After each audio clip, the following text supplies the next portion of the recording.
बिहार में इस साल विधानसभा चुनाव होने वाले हैं, जिसके लिए सभी दल पूरी तत्परता से रणनीति बनाने में जुट गए हैं। लेकिन चुनाव से पहले एनडीए को बड़ा झटका लगा है। दरअसल पशुपति कुमार पारस ने एनडीए छोड़ने की आधिकारिक घोषणा कर दी है।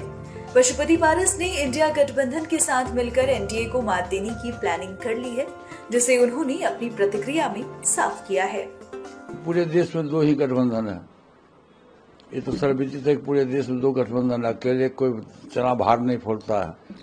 भाजपा इतनी बड़ी पार्टी है जो 24 दल के गठबंधन से पार्टी चल रही है, जो विश्व स्तर की पार्टी है।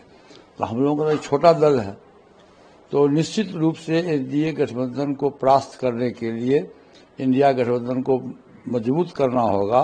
और जितना भी छोटा छोटा दल है, छोटी छोटी जातियां हैं, सबको मिला करके एक बड़ा गठबंधन बना करके पूरे बिहार के जो मतदाता है वो बदलाव के मूड में है।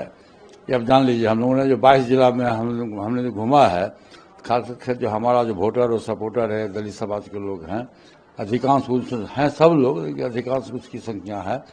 तो हम लोगों ने देखा है कि सभी लोग बदलाव की ओर है। ये तो सर्वविदित है, आपको भी मालूम है, पूरे बिहार के लोगों को मालूम है कि आदरणीय नीतीश कुमार जी की जो आज स्थिति है वो मानसिक रूप से सुरक्षित नहीं है, मानसिक रूप से सही नहीं है। और जो उनका एक्शन होता है कभी कभी सभा में, मीटिंग में, किसी को बाला पिन्हा देना, किसी को पैर छू के प्रणाम करना, इससे साफ जाहिर होता है कि वो मानसिक रूप से सही नहीं है, स्वस्थ नहीं है। और बीजेपी का तो आपने उदाहरण देखा है कि महाराष्ट्र में क्या हुआ। महाराष्ट्र में जिसके नेतृत्व में चुनाव लड़ा गया, सहयोगी दल के नेतृत्व में चुनाव लड़ा गया, और जब समय आया तो उसको हटा करके भाजपा अपना मुख्यमंत्री को उम्मीदवार दिया। तो मुझको लगता है 100%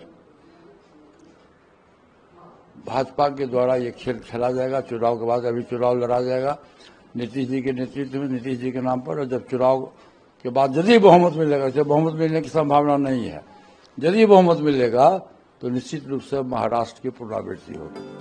कहा जा रहा है कि लोकसभा चुनाव 2024 में साइडलाइन किए जाने के बाद से पशुपति पारस भारतीय जनता पार्टी से नाराज चल रहे थे, जिसके बाद वो इंडिया गठबंधन का हाथ थामकर बिहार में बाजी पलटने की रणनीति तैयार करने में लग गए हैं।